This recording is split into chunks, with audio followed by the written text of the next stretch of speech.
It was called the Pentawer, the House of Women. From the outside, it was a symbol of the pharaoh's power, its walls echoing with the music and activity of his wives, concubines, and children. It was a place of silks and perfumes, of manicured gardens and sun-drenched courtyards. But this gilded cage held a complex and sometimes dark reality. While it was a world of immense privilege, for some women, it was also a prison. It was a place where foreign princesses became high-status political hostages and where the daughters of conquered kings were sent to ensure their father's loyalty. We think of pharaohs as untouchable gods on earth, but what happens when the greatest threat to a god-king isn't an invading army, but the people sleeping in his own palace? For Ramesses III, the answer would be written in blood. And for those who dared to defy him, their punishment would be a swift descent into ruin. This is the story of the Harem Conspiracy, but it's also the story of its forgotten victims, the men and women whose names were erased, whose families were broken, and whose lives were dismantled by the terrible reach of pharaonic justice. To understand the paranoia and betrayal that defined Ramesses III's final days, you have to understand the world he ruled. He took the throne around 1186 BCE, right in the middle of what historians call the Late Bronze Age collapse. It was an age of chaos. Great empires that had stood for centuries were turning to dust. From the sea came a mysterious and relentless wave of invaders, the Sea Peoples. Ramesses III met them head-on. He was a warrior pharaoh in the truest sense, a final, brilliant flash of the military might that had defined Egypt's golden age. His magnificent mortuary temple at Medinet Habu still stands as a monument to his victories. Its walls are covered in dramatic reliefs showing him single-handedly routing his enemies. Egypt, it seemed, was the last bastion of order in a world consumed by chaos, and Ramesses III was its unshakable defender. But the triumphant art at Medinet Habu doesn't tell the whole story. While Ramesses projected an image of absolute strength, his kingdom was rotting from within. The constant wars were draining the treasury. The climate was changing, leading to droughts and famines that sparked civil unrest. The cracks were starting to show. In the 29th year of his reign, something unthinkable happened. The elite tomb builders of Deir el-Medina, the men crafting the pharaoh's eternal home, laid down their tools. Their grain rations hadn't been delivered. It was the first recorded labor strike in human history, a shocking sign that the pharaoh's power was failing. If the state couldn't feed its most valued workers, what else was breaking down? This internal decay created a fertile ground for dissent. It fostered an atmosphere of desperation, where those close to the throne began to wonder if the great warrior pharaoh was still fit to rule. The vultures were circling, and they weren't just in the halls of government.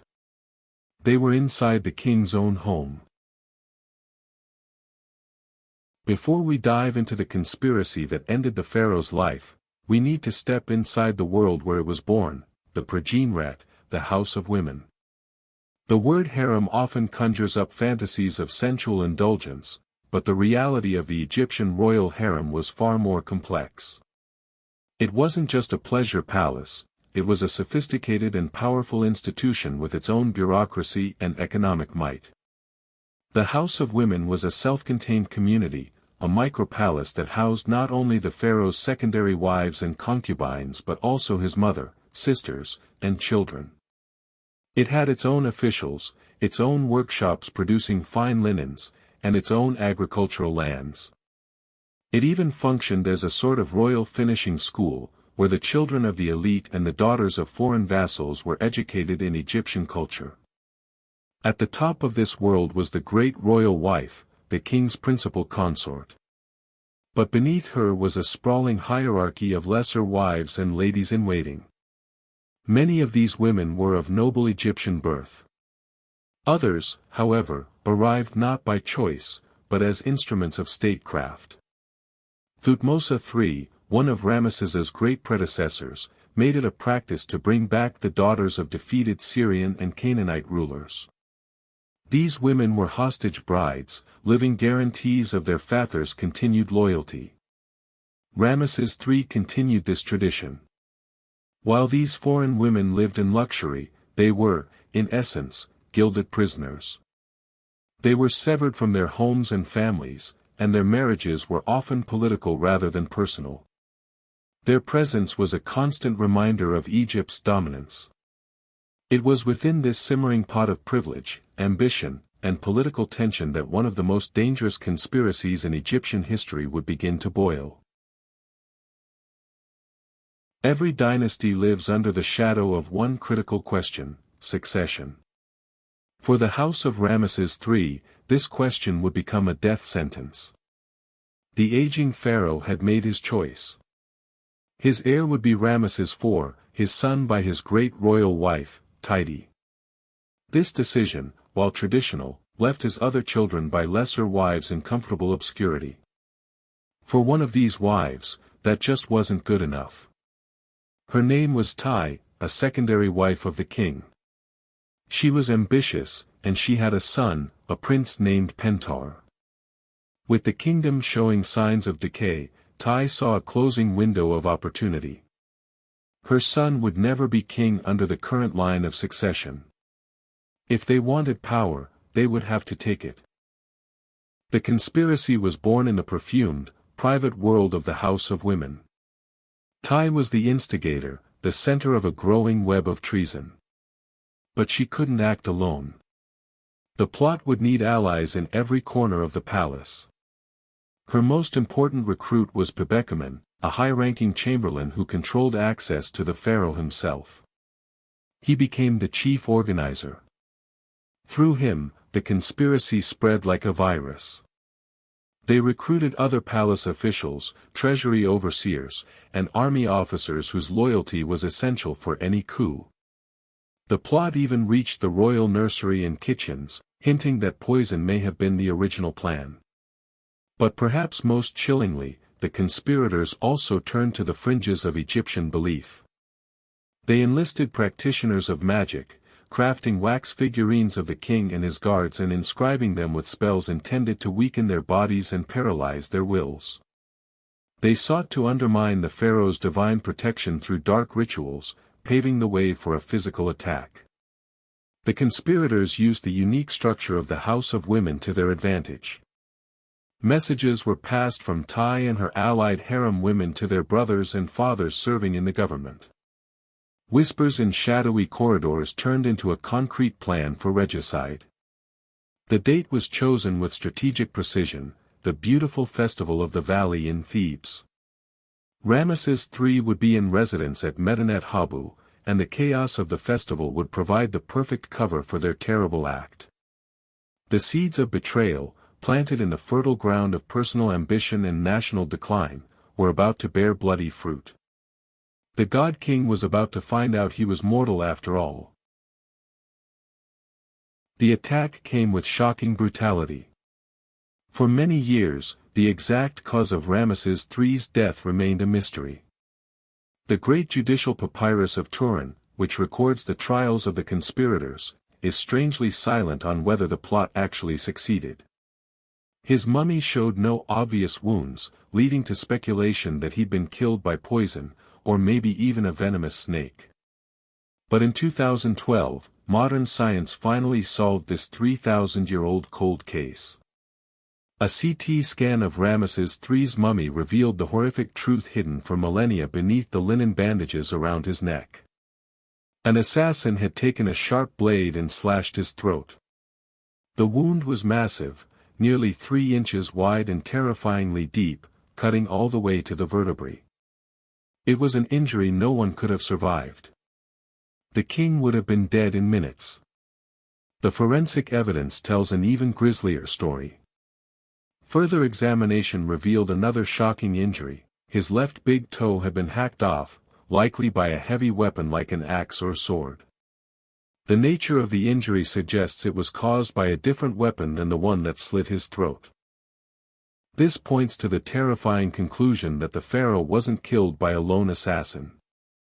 He was attacked by multiple assailants at the same time, from both the front and the back. One can only imagine the chaos of that night. The great warrior Pharaoh, who had held empires at bay, ambushed within his own sacred precinct. Perhaps one attacker swung an axe at his feet, while another came from behind to deliver the fatal blow. The magic spells had failed, so the conspirators resorted to brutal, cold steel. What the embalmers did next is remarkable.